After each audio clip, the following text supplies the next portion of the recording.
Hi, this is Kate from the Student Learning Commons, and I'm with you again to talk about how to analyze critically when you're looking at a piece of text. So just before we get started today, I'd like to acknowledge that here in my basement apartment, I am actually on the same territories as I would be if I were with you, if we were all together on Burnaby Mountain. So I am actually on the unceded territories that rightfully belong to the Musqueam, Squamish, and Tsleil-Waututh people. And I sit with that knowledge uncomfortably and wonder how, as a white settler, I can be a good guest and what that actually means. And so I invite you, wherever you're sitting right now, to take a moment to think about the people who stewarded the lands for the last millennia, last few millennia that you're on now. So today we're going to talk about thinking critically and why reading a text non-critically and looking at just the facts isn't quite enough. So critical thinkers and readers look beyond what a text says, and we start to examine how it portrays the subject matter. So critical readers are going to ask questions about the writer's arguments and evidence, structure, use of language, etc. And you might already be doing this. Think about those little doodles that you might make in the margins of your books or the articles that you're reading when you write unhappy faces or exclamation marks or smiley faces, and maybe jot down what a passage reminds you of or that you agree with an author. You're already starting to engage with that reading in a critical way and have some opinions about it. But before we get into critical thinking, we start with summarizing because we need to really understand what it is that we've read before we start to digest it. So the ability to summarize allows us to better understand and convey complex and often subtle information with a certain degree of clarity and accuracy, which becomes very important when you start to get down to interpretation. And what a good summary does is create a really good basis for strong analysis, which is the point of this workshop today. So what does a summary do? A summary just presents a document's major points or arguments in a very condensed form. So usually one paragraph for short documents and maybe a page for a lengthy document. And I know you're thinking, Kate, what is a short document? What is a lengthy document? Well, perhaps you might take a page to summarize the chapter of a book, and perhaps you might use one paragraph to summarize a 3 or 4 page article. So that really is up to you, but I would recommend that the shorter the better. Our ability to summarize concisely and precisely is a very important skill for higher education. So what are you doing when you're summarizing? You're looking for the big ideas. So what is the writer's main position or main claim? Where do they stand on the issue? And what are they saying about that and why? So a claim is a statement requiring evidence or proof. And alternatively, the writer might ask a research question that they seek to answer. So you can actually start figuring out how to summarize by looking at the text's overall structure. So you're going to be looking at things like the title, the abstract, the introduction, conclusion, and I love looking at headings and subheadings before I start because that gives me a little idea of the map of the entire article. And of course, you're going to look at any visuals because those are really helpful, graphs, pictures that have been included, and look at those captions as well. So read the introduction to get the central claim, and this is the thesis or the hypothesis, or the research question that the author is asking. Then try reading the conclusion to see how or if the writer even addresses the thesis, the hypothesis, or the research question at the end of the article. And usually there's a reflection on what the article has been able to demonstrate, what the findings are. So what are the main points that support the central claim or that answer the research question? And it's really important to think about primacy and recency. And for those of you in psychology, you'll already know that those are the first things and the last things that we read. And writers will often have very strong paragraph beginnings and endings that sort of introduce arguments and then wrap them up. So if you don't have time to reread an entire article to figure out your summary, then make sure that you're skimming for efficiency. And so go to those beginnings of the paragraphs and the endings, and see what they're telling you about the article and the author's ideas. So activity number one, let's look at part of a sample essay. So this essay is from Roger Seifer, so that nobody has to go to school if they don't want to. And it's from 1977, which is a really long time ago. And you're going to have a copy of that in front of you or have access to that through Canvas. And I want you to have a look at that for a few minutes and figure out what you would highlight and why. So you have a copy of this that's probably easier to read in front of you. And I encourage you to pause the recording right now and just have a look at the entire article and figure out what you would be highlighting. Remember that efficient highlighting is not highlighting an entire paragraph and probably not even an entire sentence. We're looking for those key words that are going to remind us of the author's key ideas. So take a moment and pause the recording now, and I'll join you when we talk about what we're going to do with this highlighting.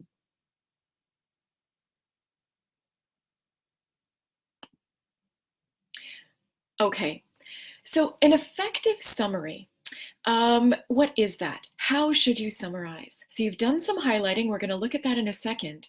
But an effective summary conveys the gist of the document, of that text, in a coherent, standalone paragraph. And the gist is the general meaning. So it's likely going to require that you use your own sentence structures and your own wording. So don't be afraid to use your own style. This is where you do not have to imitate the writer. And in fact, it's a bad idea to do that. Using your own sentence structures and wording allows you to paraphrase. And that's really ethical in terms of how you express another author's ideas. It's going to include only the content covered by the original text, nothing new. So you're not going to include quotes or citations because you're just summarizing, just the gist. And you're definitely not going to start interpreting yet. You're not going to introduce your own bias. So head back to your sample essay where you did some highlighting, and I'm curious to know what you highlighted. And if you have the opportunity to work with a partner, then discuss in pairs what a summary of those parts might look like. If you take just the highlighted bits, how might you use those to thread together some sort of summary that gives an overview of what you read? And remember, while you're working on this, that the summary should be short. So don't be afraid to be short, direct, clear. I'm going to invite you to pause the recording for a moment while you work on this with a partner. And if you don't have a partner to work with, take a look on your own and imagine how you would weave the highlighted sections together so that it makes a coherent and concise summary of what you read. Go ahead and pause the recording.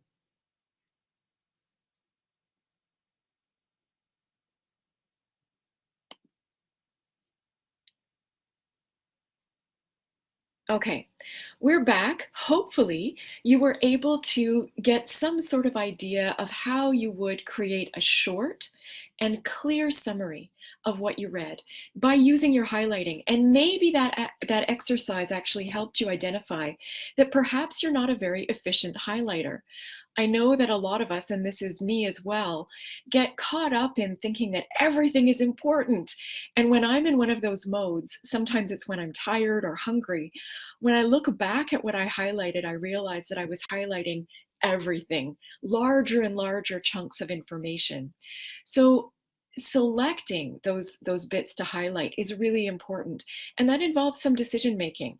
And it might seem like that's the easy part, but I think it's one of the harder pieces. Summarizing is not necessarily simple. Okay, so let's talk about paraphrasing. I already told you that using your own sentence structure, your own wording, is to express someone else's ideas that you read somewhere else, is paraphrasing, and it's also a very ethical way of sharing information from another author. And so, to analyze a text, you need to be able to paraphrase it, and that means you need to be able to express important points in your own words and sentence structures. And we do have a resource if you want to download it from the Student Learning Commons called From Summary to Analysis, a Writer's Resource. So don't hesitate to check that out later if you like. When you're paraphrasing, try to avoid overusing synonyms or making awkward substitutions for common words or phrases. And we often do this in an effort to try to say the very same thing as the author. And I think of this as kind of like when you're learning how to swim in a swimming pool and you're afraid to let go of the wall. And when we're afraid to let go of the wall, when we're paraphrasing, we tend to reuse or try to cling to some of those same phrasings that the original author used. And I would say it takes courage, but go ahead and try using your own words. And we paraphrase all the time. When one of your classmates comes in late to class, like in non-COVID times, in a non-virtual space, and they sit down next to you, they might whisper, "Oh my gosh, what did I miss?" And you quickly summarize for them. You tell them what they missed, and you're using your own words. You're not saying exactly what your professor said. So that's paraphrasing already. So don't think that this is something you've never done before. And maybe that will make it easier for you to avoid a real pitfall, which is patch writing.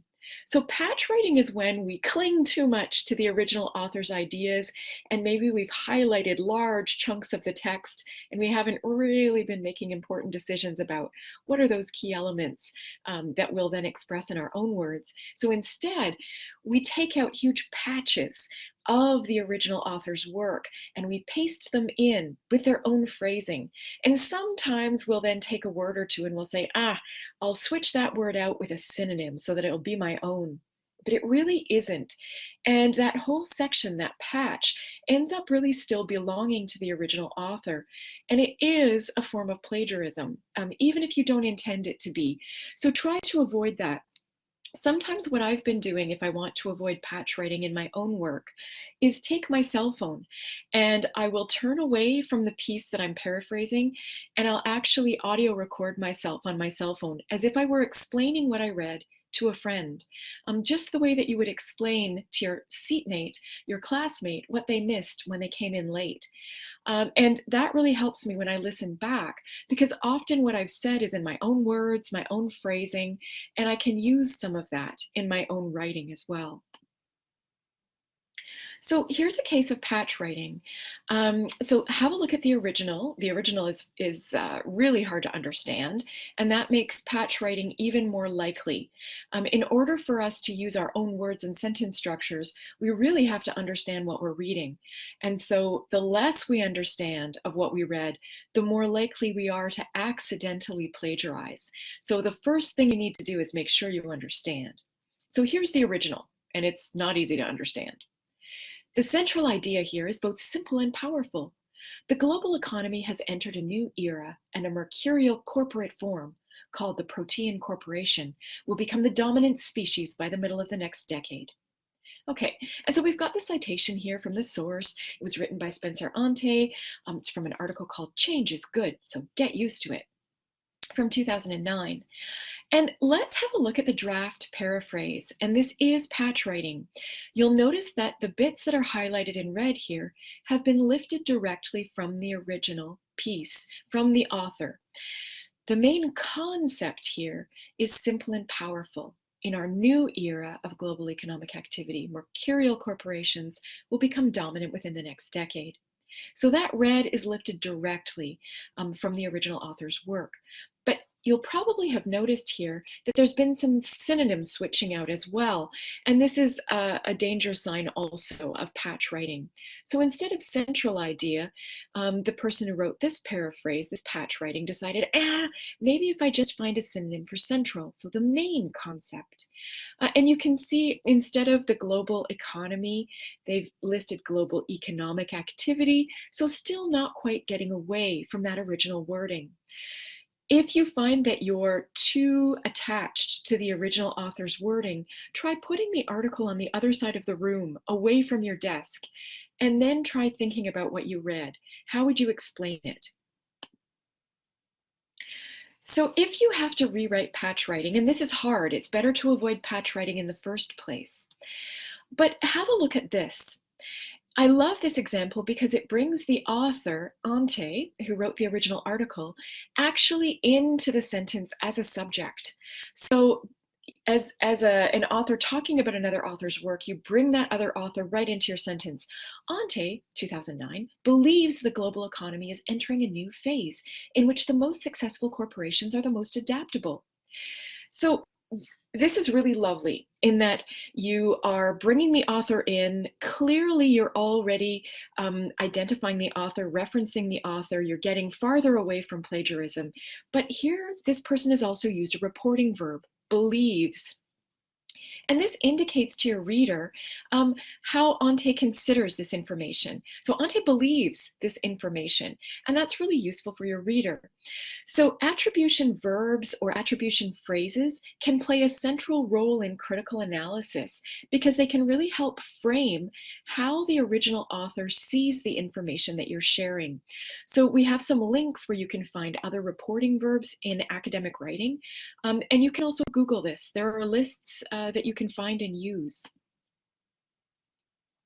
So again, have a look at the original. Take a moment. Have a look at the patch writing, where the red is words that have been phrases that have been directly lifted. They're also used in combination with some words in black that have been switched out as synonyms. Not really ethical and not really demonstrating understanding of the original passage. But the paraphrasing that also brings the author directly in to the conversation uses a reporting verb and gets away from that original wording. So there's no risk of plagiarism here. And this is ultimately what you're aiming for. And I'm not saying it's simple. I find that paraphrasing takes time to learn, and I'm still mastering it. So let's take a closer look at reporting verbs, like we saw believes in the last example. So reporting verbs can indicate your position on the issue, and they're powerful tools that you can use as you're analyzing something critically. So look at the difference between these two sentences, and the reporting verbs are in red. Mary claims that the dog ate her homework. Well, if I were to read that, I would actually doubt that the dog ate Mary's homework. I'd be like, the person who wrote this doesn't necessarily believe that Mary is being truthful about the dog eating her homework. But take a look at the second one and how a different reporting verb changes the meaning of the sentence. Mary demonstrated that the dog ate her homework.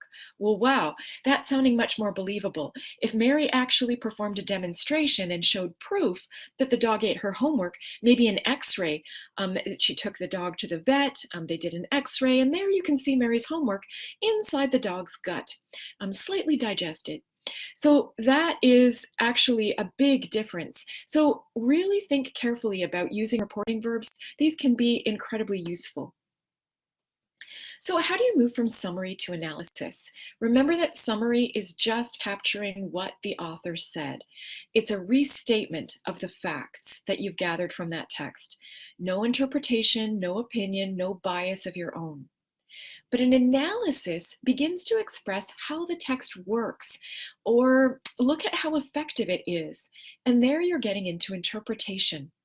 So interpretation can include references to the content, and that can include arguments, evidence. How is the author using these?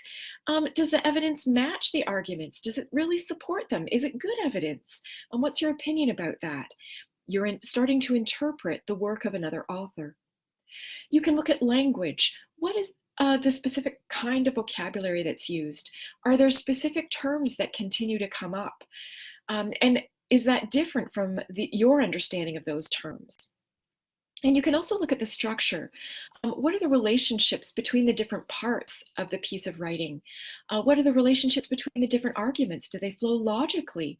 Are there some fallacies there? And other elements that you might want to include in your interpretation as you're analyzing this piece of writing. Do be aware of your own biases. It's really important that as we're interpreting and analyzing, that we don't move into a position where we think that just because we have certain biases that we are correct. So being open and honest with yourself and your own position on a topic is really useful. Just be aware. So here are some techniques for analysis. Try asking yourself questions like, how is this text working? How is the author arguing it? How is the evidence, like the facts, the examples, the illustrations, how are they used? And how is the author interpreting them for the reader? How does the text reach its conclusions? Are they convincing for me? Why? Why not? What would I need there to be for it to be more convincing? And what might some opposing arguments be? Has the author taken into consideration that there might be folks who don't agree with them? How have they dealt with this? And maybe they haven't. That could be problematic. That's something for you to talk about in your interpretation, in your analysis. So activity number 3, analyze this. So take a moment to analyze this. You can pause. I'm going to read this, but feel free to pause now if you don't want to listen to me reading it through.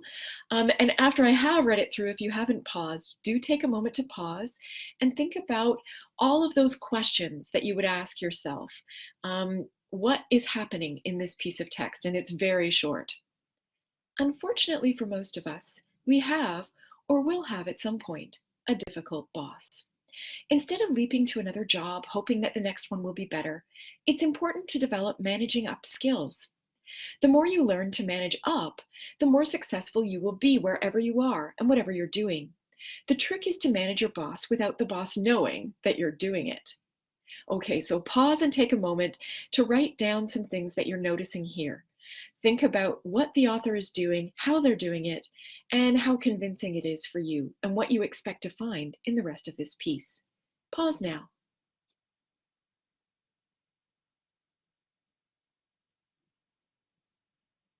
Okay, welcome back. So hopefully you were able to find some things in that piece to comment on.